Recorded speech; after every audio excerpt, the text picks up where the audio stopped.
My parents like to go to all kinds of gatherings and events and always take me along. To be honest, I don't mind it too much. I like the party atmosphere. Almost every week we have some kind of celebration, whether it's a barbecue at our country house or someone's birthday. A lot of friends come to my parents' house, and as a result I've eaten more cake than most people my age. In my 20s, I still live with my parents along with my girlfriend as we both attend a local college. My parents are more relaxed when we are around in their care. Once again, we went to a stranger's birthday party.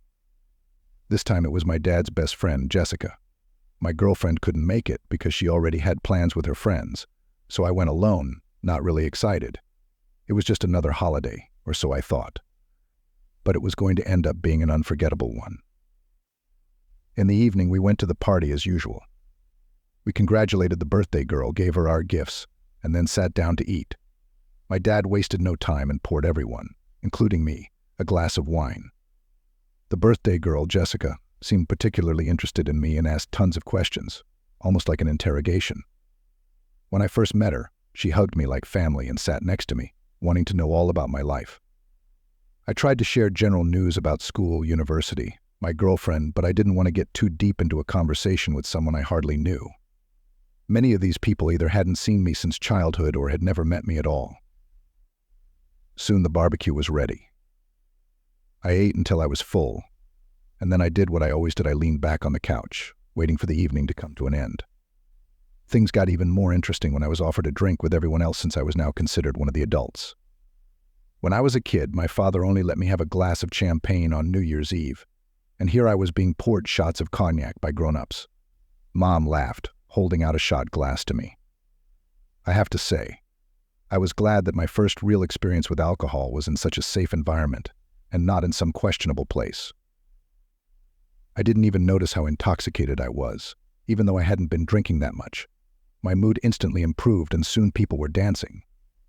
I danced with my parents first, then Jessica intercepted me, wrapping her arms around me as we moved. I felt a little dizzy, and in that moment it was like she pulled me closer. Jessica took my hand and led me down the hallway to one of the bedrooms. Apparently we were staying the night. Jessica, who had just turned 40, was the same age as my father. She was attractive, confident, and seemed to know exactly what she wanted. When we sat down, she stroked my head gently, almost soothingly. Her fingers ran through my hair and she looked up at me with a smile that was both warm and a little mischievous. Suddenly, I sobered up quickly when I realized she was undoing the buttons on her shirt. I blinked, not sure if I was imagining things. When I opened my eyes, I saw a half-naked woman standing in front of me. Noticing my astonished expression, she smiled mischievously. "Your girlfriend is young, and this will stay between us," she said in a calm voice. "You'll thank me later." Part of me wanted to say no, but at that moment I just couldn't help myself. There was something about the way she was looking at me, a mixture of desire and confidence that I couldn't escape. Her hands were gentle, her touch was electric, and before I knew it, we were in a moment that felt both surreal and exciting. It was like a dream I couldn't believe. We spent the entire night together, and it was a torrent of sensations, emotions, and intimacy that felt strangely comfortable and yet completely wrong at the same time. Early in the morning, I woke up to the dim light coming through the curtains. For a second, I hoped it was all just a ridiculous dream, but when I turned my head, I saw her sleeping next to me. My heart dropped and reality hit me hard. I had to admit that last night had really happened. For a while, I lay staring at the ceiling. Thoughts of what I had done and what it would mean for my relationship with my girlfriend ran through my head. Guilt began to overwhelm me, and I wondered if I had made the worst mistake of my life. I got out of bed slowly, trying not to wake Jessica. My head was splitting, and I was feeling a strange mix of emotions: guilt, confusion, and even a lingering excitement. I quietly left the room and headed for the bathroom. Splashing cold water on my face, I looked at my reflection in the mirror. My eyes were bloodshot and my hair was a mess. I took a deep breath, trying to calm down, but my thoughts were a mess. How did I let this happen? What am I supposed to do now? Walking out of the bathroom, I ran into my dad in the hallway. He smiled understandingly and patted me on the back.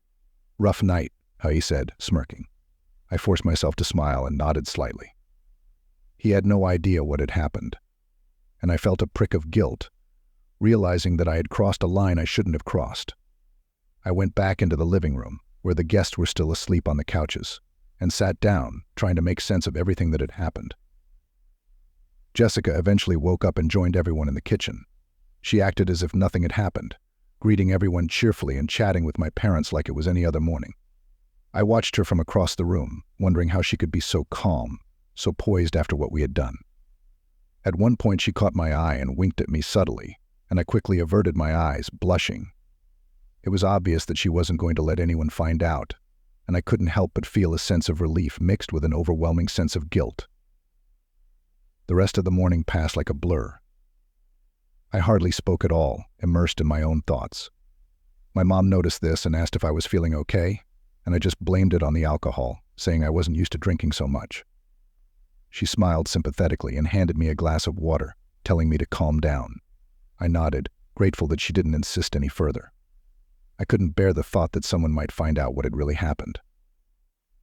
When we finally left the party and headed home, I sat in the back seat of the car and stared out the window. My dad and mom were chatting in the front seat, talking about how great the party was and how much fun everyone had. I forced myself to smile as they looked at me, but I felt a heaviness inside that I couldn't get rid of. I knew that what happened with Jessica would stay with me, that it was a secret I would have to carry around with me, and I had no idea how I was going to move on. Days passed, but the weight of what had happened never left me. I tried to go about my business, attend classes and spend time with my girlfriend, but I felt like I was in a fog. Everything seemed distant, and the guilt was constantly gnawing at me. My girlfriend noticed I wasn't myself and asked me several times if I was okay. I kept making excuses, blaming stress over school and pretending I was just tired. She tried to comfort me, and every time she did, I felt a prick of guilt that almost made me confess everything. But I couldn't. I just couldn't bring myself to ruin what we had. Jessica, on the other hand, acted like nothing had happened. We saw her a few more times at parties, and she was always the same fun, friendly, and confident. Every time I saw her, it was a reminder of what we'd done, of the secret that only the two of us knew. I hated her calmness, how easily she could move on with her life while I drowned in my own guilt. But there was something intoxicating about it too, the way she could just look at me with a knowing smile that said she still remembered everything. It made my heart race, even though I wanted to forget everything. One night, a few weeks after the party, I found myself alone in my room and replayed the events of that night over and over in my head. I remembered the way she touched me, the way her fingers ran through my hair, the way she looked into eyes that drew me in. I was ashamed that part of me still craved that arousal, that thrill of doing something forbidden. I wanted to hate her for what she'd done, but I couldn't. She gave me a choice, and I decided to go along with it. My friend and I decided to spend the weekend away from home, hoping that a change of scenery would help us rebuild our relationship. We rented a small cabin by the lake, away from everything.